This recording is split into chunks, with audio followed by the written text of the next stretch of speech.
옆 사람과 인사하겠습니다. 주님 이 자리에 함께 하십니다. 믿으십니까? 세상에 살기가 여간 쉽지가 않죠.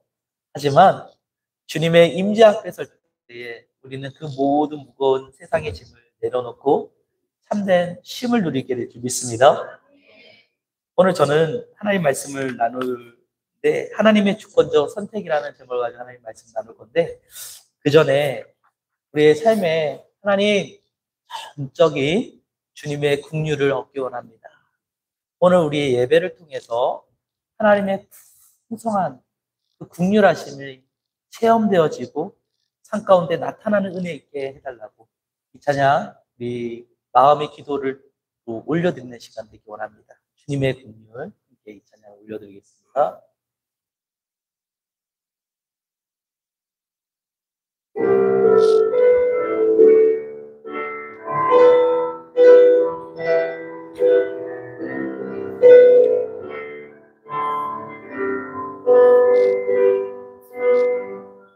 주님의 긍휼 강같이 흘러 내 마른 이 땅 살아나리라. 거친 강야에 꽃이 피어나는 그날 우리는 보게 되리라. 생명의 바람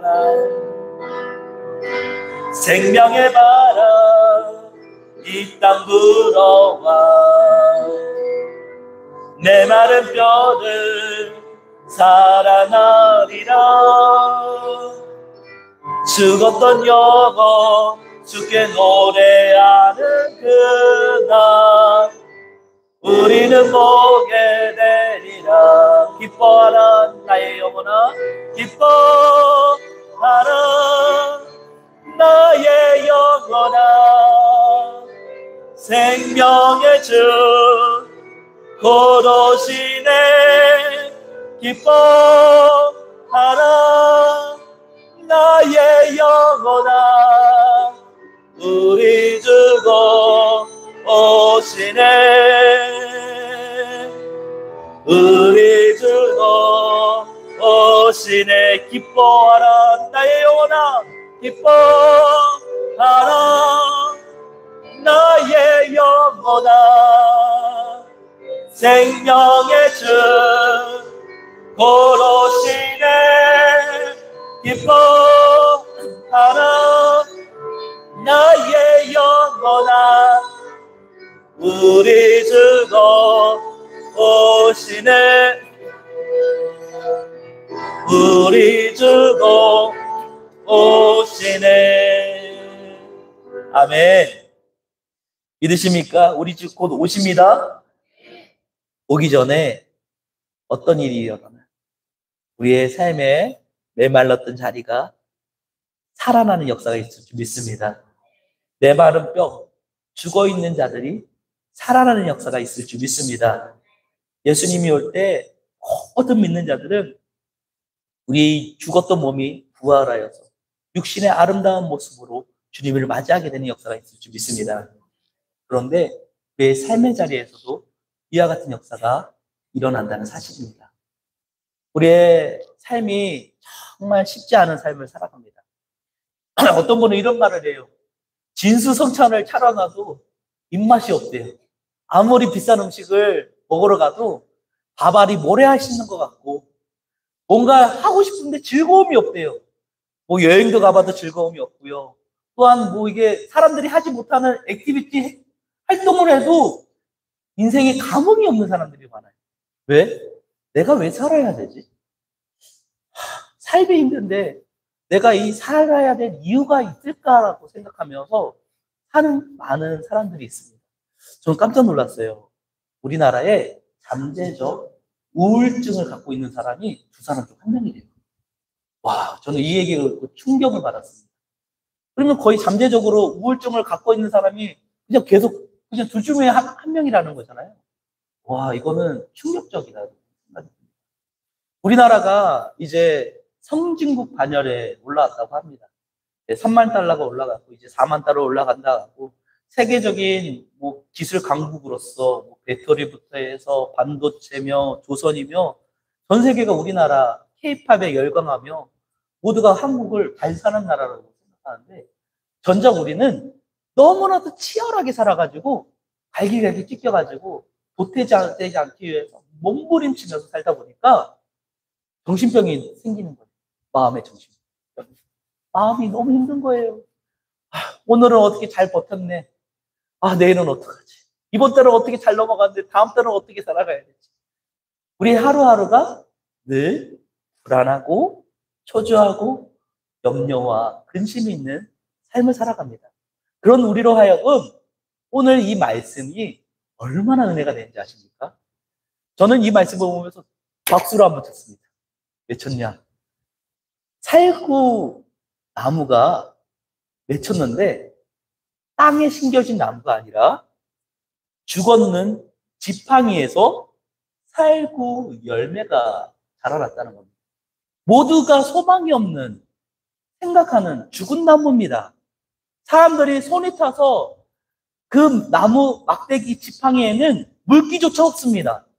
그러나 하나님의 임재가 있는 곳에는 지팡이에게서 싹이 나요. 싹이 나서 그 만족하는 게 아니라 거기서 살구 열매가 맺혀지는 역사가 있다는 사실입니다. 오늘 이 말씀이 우리의 메마른 심령 속에 크신 하나님의 은혜로 회복되어지고 소송되어지는 우리의 삶이 변화되는 시간 되길 간절히 소망합니다. 최근에 우리나라가 축구로 경기를 했습니다. 저도 깜짝 놀랐어요. 우리나라 축구 대표팀에 대해서 비난이 너무 많았어요. 여러 가지 자본들이 많았고. 그런데 우리나라가 피파 랭킹이 23위인데 피파 랭킹 15위인 미국을 이기고 13위인 멕시코까지 비기는 2대2로 비기는 일이 있었습니다. 그러면서 사람들의 눈과 시선이 바뀌었어요. 아니 손흥민도 이제 나이가 33살인데 이제 은퇴할 나이가 됐는데 무슨 소망이 있다고 했는데 손흥민이 살아나는 일들이 벌어졌고 그러면서 세계 축구의 관심이 우리나라에 향하게 됐어요. 근데 그곳에서 항상 잘한다고 하는 사람도 있지만 못하는 사람이 꼭 있어요. 패스를 하는데 우리 편한테 패스해야 되는데 상대편한테 패스를 주고 그러면서 그 사람들을 이제 일명 우리 말로 빌런이라는 말을 쓰죠. 독특하다, 이상하다. 사람들은 그 사람을 향해서 비탄합니다. 저 자식 때문에 우리 지금 비긴 거야. 저 자식 때문에 이길 수 있는데 큰 점수 차로 이길 수 있는데 저 자식 때문에 우리가 지금 이렇게 된 거야 하면서 댓글 부대들이 막 사람들의 이름을 거론하면서 욕을 하고 입에 담지 못할 말들을 인터넷상에서 막 올려버려요. 근데 잘 생각해 보십시오. 우리나라 5천만 인구 중에서 잘하는 사람을 뽑아서 세우는 겁니다. 아무리 못해도 적어도 우리보다 잘하고 동네 아마추어보다 잘하고 또한 프로 웬만한 선수보다 낫기 때문에 뽑은 겁니다. 근데 지탄을 한다는 거죠. 왜 그럴까요? 왜 그러냐 하면 나와 상관없는 사람이라고 생각합니다. 만약에 그 실수한 선수의 가족이나 친한 친구였다 생각하시죠. 그럼 그 사람한테 그 앞에서 말할 수 있을까요? 아니요. 아유, 아쉽다, 야. 다음엔 더 잘할 수 있어. 지금 슬픔은 실수지만 조금만 더 연마하면 더 잘할 수 있어. 격려해주지 않을까요? 근데 이게 교회 안에서도 이런 모습이 있다는 거예요. 예수를 믿는 사람인데도 그럼에도 불구하고 우리 모습 속에 나름을 막 비난하고 싶은 마음이 있어요. 왜냐하면 내가 하지 않았기 때문에. 그래서 나는 가만히 있는데 일하는 거 보고 아유 저렇게 하면 어떻게 하면서 비난하고 지적질하면서 그 사람에게 상처 주는 사람들이 꼭 있더라고요. 예수 믿으면서 변화된 사람이라 하죠. 왜냐하면 우리의 모습 속에 우리가 주 안에서 한 가족이라고 예수 안에서 우리는 서로가 하나님의 형상을 닮아가는 공동체라고 했지만 그 사람이 마음에 들지 않아요. 그 사람은 나와 상관없는 사람을 생각하기 때문에. 근데 예수님께서는요, 우리 보고 뭐라고 했냐?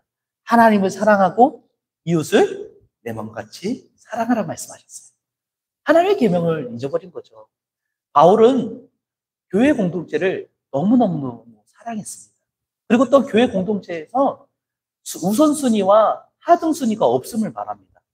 에베소서 2장 18절에서 22절에 이런 말씀이 있습니다. 이는 그로 말미암아 우리 둘이 한 성령 안에서 아버지께 나아감을 얻게 하려 하십니다.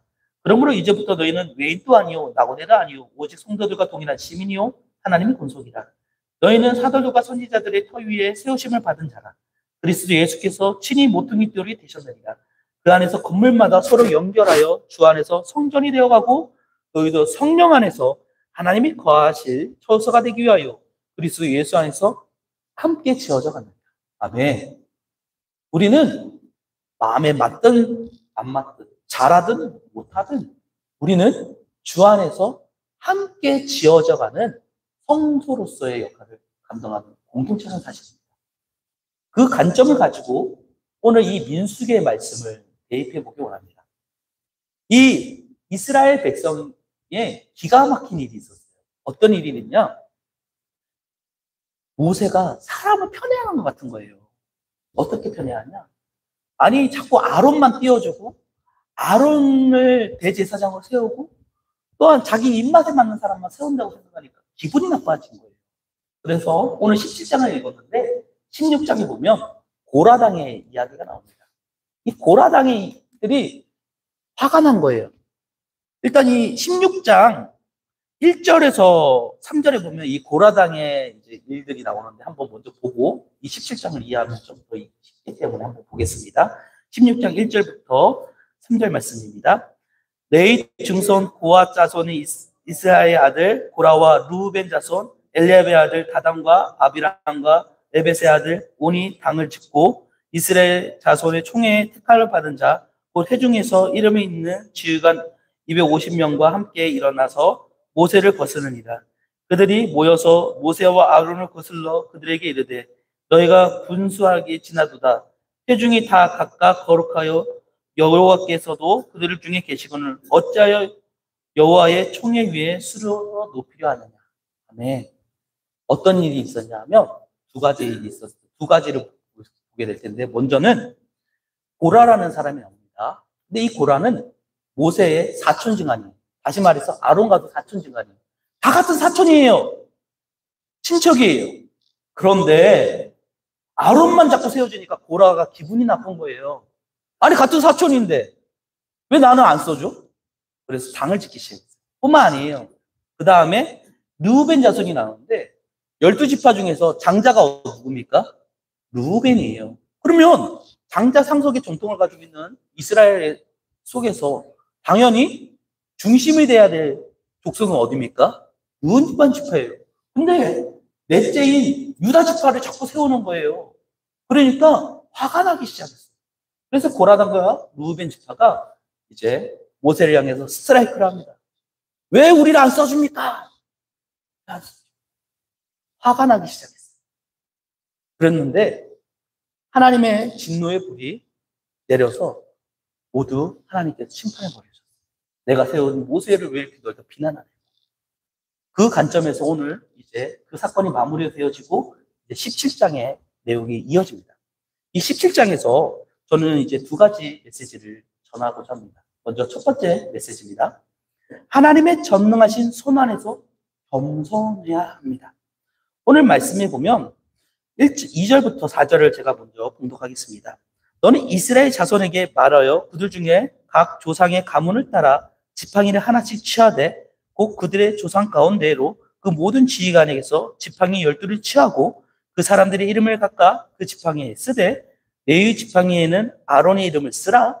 이는 그들의 조상의 가문의 각 수령이 지팡이 하나씩 있어야 할 것입니다. 그 지팡이의 해막 안에서 내가 너희와 만나는 곳에 증거기 앞에 두라. 내가 택한 자의 지팡이에 싹이 나리니 이것으로 이스라엘 자손이 너희에게 대하여 원망하는 말을 내 앞에서 그치게 하리라. 아멘. 여기서 이 지팡이는 마테라는 말인데 모세가 들었던 지팡이도 마테라는 말이 계속 동에 나와요. 이 지팡이는 하나님의 세움받은 사람의 주권적 권위를 상징합니다. 근데 이 지팡이를 이름을 다 쓰라고 했어요. 아론은 아론의 지팡이 쓰고 12지파는 12지파 각각 지파에 대표되는 사람의 이름을 다 써서 하나님께 앞에 놔뒀어요. 근데 여기서 놀라운 사실은 이 곳에서 한 명의 사람에게만 싹이 나게 하셨다는 사실입니다. 왜 하나님께서는 한 명에게 선택을 하셨을까요? 상식적으로 다 쓰면 안 돼? 다익선 아니야? 할 수 있어요. 하지만 하나님께서는 각자의 역할과 그 일에 대한 하나님은 동일한 은혜를 베푸신다. 이 비유가 좀 적절할 것 같아요. 발가락은 몇 개죠? 5개입니다. 그러면 이 발가락 중에서 필요 없는 발가락이 있을 것 같아요. 어떤 분은 새끼 발가락은 필요 없는 발가락 같은데 라고 생각하실 수도 있어요. 그런데요, 저도 그렇게 생각했거든요, 사실.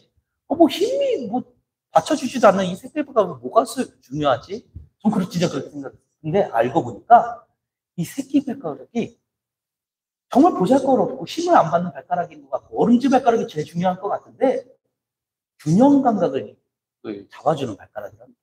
이 발가락의 끝자락이 우리가 걸어가는데 균형을 이렇게 맞출 수 있도록 지탱해주는 게 새끼 발가락이랍니다. 다시 묻겠습니다. 그럼 발가락 중에 어느 하나 필요 없는 게 있나요? 없어요. 다시 말하겠습니다. 오늘 본문의 말씀으로 대입해 보겠습니다. 르우벤 지파는 르우벤 지파로서의 역할이 있는 거고 대표자로서 세운 아론은 아론으로서의 역할이 있는 겁니다. 많은 사람들은 머리가 되려고 하지 꼬리가 되지 않으려고 하고 그리고 또한 내가 꼬리가 됐으면 언젠가는 머리로 되어서 무언가를 내가 해서 올라가야 된다고 생각을 합니다. 그런데요, 하나님의 입장에서는 모두가 소중하다는 사실입니다. 교회 안에서 어떤 분은 주방에서 나는 맨날 이게 쌀 퍼가지고 이게 뭐 쌀만 만들어야 되냐고 하고 어떤 분은 앞에서 이렇게 안내하는데 참 부럽다고 하고 뭔가 장자리에 앉아서 섭섭하다고 하시는 분들도 있을 수 있고 또한 내 안에 뭔가 직장에서 올라가고 싶은데 올라가지 못함으로써 소외되는 나의 박탈감 때문에 낙심하는 사람도 있을 수 있습니다. 그런데요, 이 모든 과정 속에 하나님이 개입하고 있다는 사실을 믿습니다. 우리는 한 가지 사실을 알고 있어요. 하나님이 이 세상을 창조하셨고 하나님이 시작했으면 끝이 있고 그 시작과 끝 사이에 하나님의 계획 속에서 우리는 지음받아서 생활하고 있다는 사실입니다. 모든 권세는 하나님께 나지 않은 게 없습니다. 하다못해 우리가 뽑은 대통령이 할지라도 사람이 뽑은 것이 아니라 하나님이 뽑으신 것이고 하나님께서 높이셨다가 낮출 수도 있는 겁니다. 그러면 내 삶의 자리에서 사람들이 우울감이 오는 이유는 뭐냐? 내가 생각한 기대만큼 살지 못함으로 내가 올라가고 싶은 자리에 올라가지 못함으로 해서 상대적 박탈감이 내 마음에 낙심을 주고 우리의 입맛을 없게 하고 삶의 의욕을 상실하게 만든다는 사실입니다. 그런 우리의 삶의 자리에서 오늘 이 말씀이 적용이 된다고 생각합니다. 결국에는 하나님이 높이시고 세우셔야 되는 겁니다. 내가 높아진다고 노력한다고 되는 것이 아닙니다. 하나님이 보시기에 적합해야 된다는 사실입니다. 그런데 이 르우벤 지파와 고라 지파는 그 하나님의 권위를 무시하고 자기가 스스로 높아지려고 했다는 사실입니다. 그 결과는 하나님의 징계였다는 사실입니다. 베드로전서에 이런 말씀이 있습니다. 베드로전서 5장 말씀을 한번 같이 보겠습니다. 5장 5절로 9절 말씀입니다. 같이 읽겠습니다. 시작. 젊은 자들아 이와 같이 장녀들에게 순정하고 다 서로 겸손히 허리를 동이라. 하나님은 교만한 자를 대적하시되 겸손한 자에게는 은혜를 주시느니라. 그러므로 하나님의 능하신 손 아래에서 겸손하라. 때가 되면 너희를 높이시리라. 다음에 너희 염려를 다 주께 맡기라. 이는 그가 너희를 돌보심이라. 또 마지막입니다. 근신하라. 깨어라. 너희 대적 마귀가 우는 사자같이 두루다니며 삼킬 자를 찾나니. 아멘. 예, 9절까지 보겠습니다. 시작. 너희는 믿음에 굳게 하여 그를 대적하라. 이는 세상에 있는 너희 형제들도 동일한 고난을 당하는 줄 알리라. 아멘. 이 말씀을 가지고 다시 민수기 우리 고라당의 얘기를 좀 해보겠습니다. 하나님의 능하신 아래에서 겸손해야 되는데 그렇지 않고 자기가 올라가려고 하니까 하나님이 낮추신 거예요.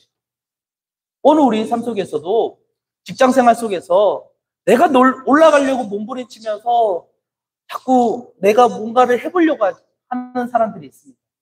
아니에요. 물론 내 삶의 자리에서 해야 될 일은 해야 돼요. 하지만 중요한 것은 하나님이 나를 세워주셔야 된다는 거예요. 그리고 또한 내가 올라가지 못하고 이 일을 한다는 것이 나쁜 일이 아니에요. 하나님께서 주어진 자리라는 거예요. 하나님께서 주신 직분이라는 사실이에요. 그 직분에서 내가 할 일을 최선을 다하며 하나님 앞에서의 일을 감당하면 하나님께서는 때가 되면 높이 세워지는 역사가 있을 줄 믿습니다. 요셉을 볼까요? 요셉에게 하나님은 어마어마한 꿈을 주셨어요. 해아들과 11별이 자기에게 절해요. 부모들이 절한다니까요. 형제들이 절하고 막내인 자기한테. 그리고 존귀하게 산다는 환상의 계시를 주셨어요. 그런데 그 일이 바로 이루어졌나요? 아니라는 거예요. 심한 구렁텅이 같은 노예 생활도 끌려가고 지하 감옥에도 끌려가고 죽을 고비도 겪고 난처한 일을 당하며 그 안에서 그 하나님을 원망하는 것이 아니라 하나님 앞에 두렵고 떨림으로 예배자로 살았다는 사실. 억울한 일을 당해도 하나님을 원망하는 말이 단 하나도 나오지 않아요. 내 삶의 자리에 주어진 삶의 자리에서 주님만을 바라보았다는 사실.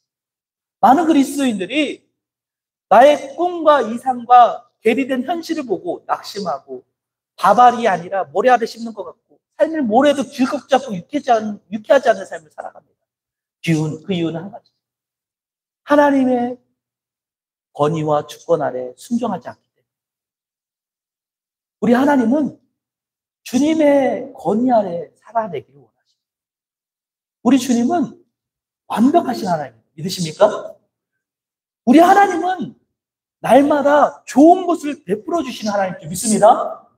전도서 3장 11절에 이렇게 말합니다. 하나님이 모든 것을 지으시되 때를 따라 아름답게 하셨고 또 사람들에게는 영원을 사모하는 마음을 주셨느니라. 그러나 하나님이 하신 일은 시종 사람으로 측량할 수 없게 하셨다. 아멘. 사람은 측량할 수가 없대요. 그런데 중요한 변하지 않는 사실은 하나님은 때를 따라 시시각각 매 순간 초마다 아름다운 일들을 우리에게 주셨다는 사실입니다. 오늘 내 삶의 자리에서 낙심이 오고 아름답지 않은 인생이라고 생각하고 인생의 괴리를 느끼며 절망 속에서 우울한 삶을 살아내고 있습니까? 마음을 돌이키기가 좀 소망합니다. 주님은 우리의 마음을 돌이키기 원하십니다. 주님은 우리가 하나님이 주신 직분을 가지고 세상 속에서 소금의 역할을 감당하기 원합니다.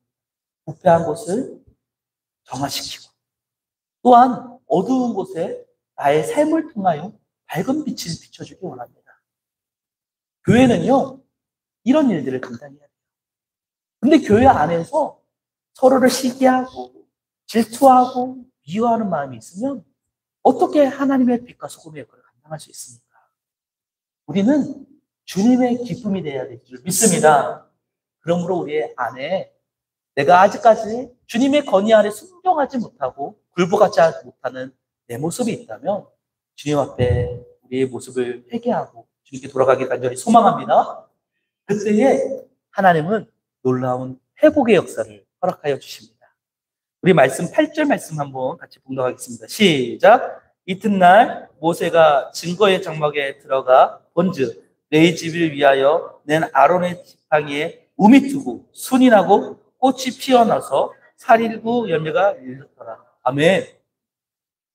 와, 하나님은 두 번째 메시지입니다. 회개하고 돌아갈 때 회복의 역사를 허락해 주십니다.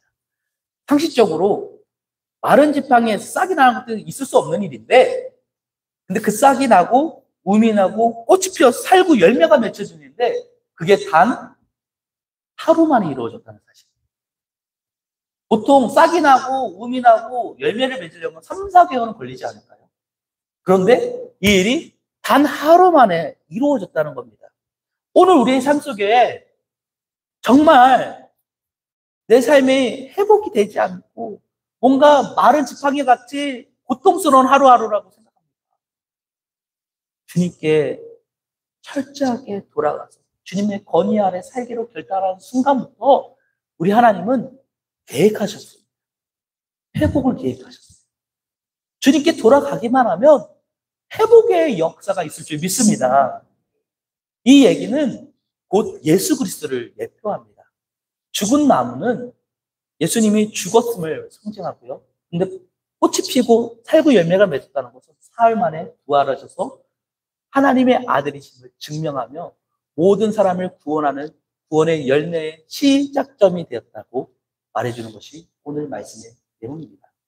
오늘 이 의미를 가지고 우리의 삶에 접목해 보기 원합니다. 우리의 인생이 정말 메마른 나무 지팡이와 같이 희망이 없다고 생각합니다. 어느 누구도 나를 도와주지 않고 나 혼자서 스스로 이 일을 개척하며 살아가야 된다고 생각하십니까? 아닙니다. 우리 예수님은 죽음을 이기시고 부활하셨습니다. 믿으십니까? 우리는 그 믿음의 반석 위에서 하나님을 예배합니다. 우리는 세상과 다른 종교를, 아니 종교가 아니죠. 이거는 사실이고 진실입니다. 우리 예수님은 부활하셨습니다. 죽음을 이긴 사람은 어느 누구도 없어요. 하지만 예수님은 부활하셨고요. 또한 예수님이 죽고 부활하기 이전에 이제 나사로의 사건을 통해서 이제 모든 믿는 사람들에게 부활할 수 있음을, 죽음을 이길 수 있음을, 영원한 평화와 안식을 얻을 수 있음을 말씀하여 주셨습니다. 그때 예수님께서 나사로를 부활하실 때 뭐라고 말씀하신지 아십니까? 요한복음 11장 23절에 27절 말씀을 제가 한번 보겠습니다. 예수께서 이르시되 내 오라비가 다시 살아나리라. 마르다가 이르되 마지막 날 부활 때에 다시 살아날 줄 내가 아나이다. 예수께서 이르시되 나는 부활이요 생명이니 나를 믿는 자는 죽어도 살겠고 무릇 살아서 나를 믿는 자는 영원히 죽지 아니하리니 이것을 내가 믿느냐? 이르되 주요 그러하외다.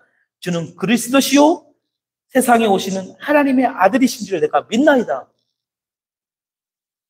나중에 부활할 때 우리가 부활한다고 생각했는데 아니라고.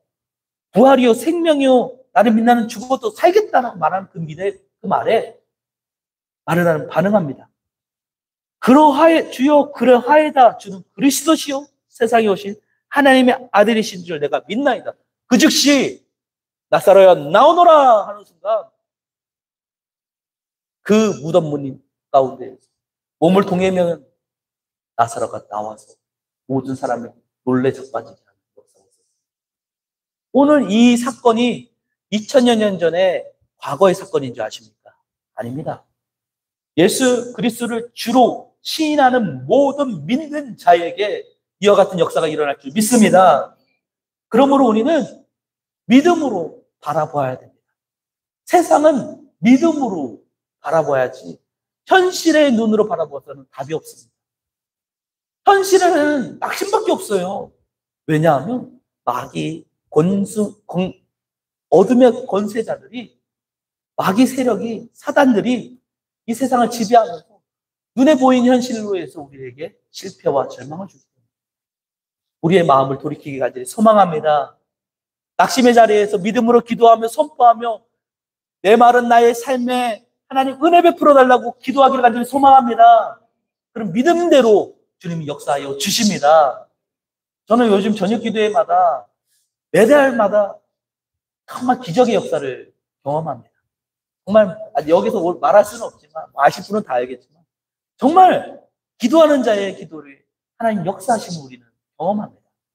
오늘 우리의 삶의 자리 속에서 메마른 나의 심령 속에 하나님 회복을 허락하여 줘. 주님을 앙망합니다. 주님 샘 허락하여 줘. 모래 아래 심는 나의 정말 절망적인 삶이 소망이 있기를 원합니다. 이런 믿음이 거기 있기를 소망합니다. 주님을 앙망하기를 원합니다. 이사야서 40장 28절에서 30절에 이런 복이 있다고 말합니다. 너는 알지 못하느냐 듣지 못하느냐 영원하신 하나님 여호와 땅끝까지 창조하신 이는 피곤하지 아니하시며 곤비하지 아니하시며 영찰한 한이 없으시며 피곤한 자에게 능력을 주시며 무난한 자에게 힘을 더하시나니 소년이라도 피곤하며 곤비하며 장정이라도 넘어지며 쓰러지되 오직 여호와를 앙망하는 자는 새 힘을 얻으리니 독수리 날개치며 올라감 같을 것이요 다람쥐 박질하여도 곤비하지 아니하겠고 걸어가도 피곤하지 아니하리라. 아멘. 우리가 주님을 앙망하고 주님께 가까이 나아가기만 하면 우리의 삶에 윤택한 풍성한 하나님의 은혜를 경험하게 될 줄 믿습니다. 말씀을 정리하겠습니다. 하나님은 우리를 선택하셨습니다. 또한 우리를 푸른 초장, 쉴만한 물가로 하루하루의 삶 속에 때를 따라 아름다운 은혜를 베풀어 주신 하나님이십니다. 그런데 내 안에 내게 주어진 이 자리에서 하나님을 부인하고 하나님이 주신 자리를 잊어버리고 원망과 불평으로 낙심으로 살아가고 있습니다. 우리의 마음을 돌이켜서 하나님은 나의 삶에 지금 최고의 좋은 것을 주신다. 하나님은 나에게 모든 선한 것으로 나를 채우시고 회복시켜 주실 하나님이시다라는 믿음의 고백을 가지고 주님 앞에 나아가기만 하면 그 놀라운 하나님의 은혜와 능력과 평강이 우리의 삶 자리에 이 한 주간의 삶 가운데 있을 줄 믿습니다. 간절히 축복합니다. 이 시간 우리 함께 이 찬양 하나님께 찬양 올리기 원합니다. 이곳에 생명샘 솟아나 하나님 내 삶 속에 생명의 샘을 솟아 올려주시고 회복하여 주시는 하나님을 믿음으로 바라보며 기도하오니 은혜를 베풀어 달라고 이 찬양 하나님께 올려드리겠습니다.